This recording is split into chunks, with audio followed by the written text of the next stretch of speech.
ಶುದ್ಧವಾಗಿ ತಲೆ ಬೋಳಿಸಿಕೊಂಡು ಶಿಖಾ ಇಟ್ಟು ನಿತ್ಯದಲ್ಲಿ ದೇವತಾ ಅರ್ಚನಾ ಪಾಠ ಪ್ರವಚನ ಮಾಡಿಕೊಂಡಂತಹ ಸಾಧಕರು ತಲೆ ಬೋಳಿಸಿರ್ತಾರೆ. ಅಂಥವ್ರನ್ನ ನೋಡೋದು ಅಂದರೆ ಪುಣ್ಯವಂತರನ್ನು ನೋಡಿದಾಗ ನಿತ್ಯವೂ ಪುಣ್ಯವಂತರ ದರ್ಶನವನ್ನು ಮಾಡಿ ಊಟವನ್ನು ಮಾಡುವ ಒಂದು ನಿಯಮ ಇಟ್ಕೋ ಅಂದ್ರೆ ಅರ್ಥ ಬೆಳಿಗ್ಗೆ ಎದ್ದು ಪುಣ್ಯವಂತರನ್ನು ನೋಡು ಅಂತ ಅರ್ಥ. ದಾಸರು ಹೇಳ್ತಾರಲ್ಲ ಹಾಗೆ, ನಿನ್ನ ದರ್ಶನಕ್ಕೆ ಬಂದವನಲ್ಲವೋ ನಿನ್ನ ಭಕುತರ ದರ್ಶನಕ್ಕೆ ಬಂದೆ ಅಂತ. ನೀನೆಲ್ಲ ಕಡೆಗಿದ್ದೆ, ನೀನಿಲ್ಲದ ಸ್ಥಳ ಇಲ್ಲ, ಸರ್ವತ್ರ ವ್ಯಾಪ್ತನಾಗಿದ್ದಾನೆ ಪರಮಾತ್ಮ.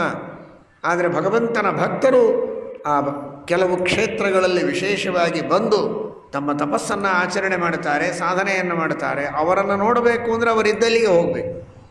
ದೇವರು ನಾವಿದ್ದಲ್ಲಿಗೆ ಬರ್ತಾನೆ, ಯಾಕಂದರೆ ಎಲ್ಲ ಕಡೆಗಿದ್ದಾನೆ. ಹೀಗಾಗಿ ನಾವು ತಿರುಪತಿಗೆ ಹೋಗೋದಾಗಲಿ ಬೇರೆ ಬೇರೆ ಕ್ಷೇತ್ರಗಳಿಗೆ ಹೋಗುವುದಲ್ಲ. ಯಾಕೆ ಅಂದರೆ ಅಲ್ಲಲ್ಲಿರುವಂತಹ ಭಗವದ್ ಭಕ್ತರನ್ನು ನೋಡೋದಕ್ಕೆ. ಹಾಗೆ ಅನೇಕ ಸಜ್ಜನರು ಭಕ್ತರು ಅವರನ್ನು ದರ್ಶನ ಮಾಡು, ಅವರ ದರ್ಶನದಿಂದ ಪುಣ್ಯ ಬರುತ್ತದೆ.